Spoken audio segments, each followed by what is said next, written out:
Identifikasi informasi pada teks eksplanasi. Teks eksplanasi itu apa ya? Yuk kita pelajarin. Ketemu lagi dengan aku. Yuk kita belajar yuk.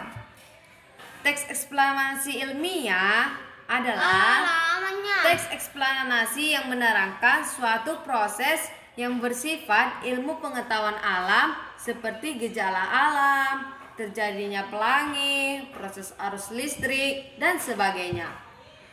Teks eksplanasi berfungsi untuk memberikan penjelasan kepada pembaca tentang proses terjadinya sesuatu yang disusun menurut prinsip sebab akibat.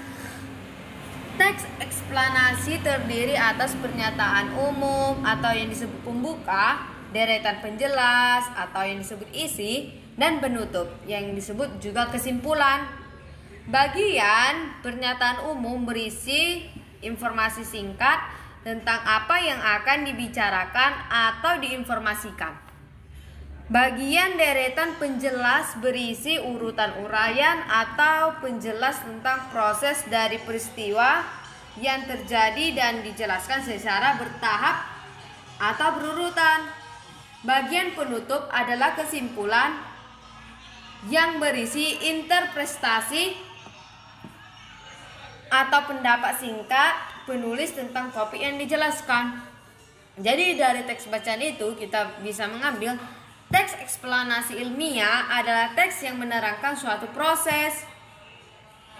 Teks eksplanasi berfungsi untuk memberikan penjelasan kepada pembaca tentang proses terjadinya sesuatu yang disusun menurut prinsip sebab akibat. Jadi, teks eksplanasi adalah teks yang menerangkan suatu proses bersifat ilmu pengetahuan atau yang disebut teks yang berisi proses. Dan teks eksplanasi berfungsi untuk memberikan penjelasan kepada pembaca tentang proses terjadinya sesuatu yang disusun menurut prinsip sebab akibat. Teks eksplanasi terdiri atas pernyataan umum atau yang disebut pembuka, deretan penjelas atau yang disebut isi, dan penutup yang biasa disebut juga kesimpulan. Udah paham tidak teks eksplanasi itu? Kalau belum paham silakan tulis di kolom yang di bawah ya. Sampai jumpa lagi. Dah.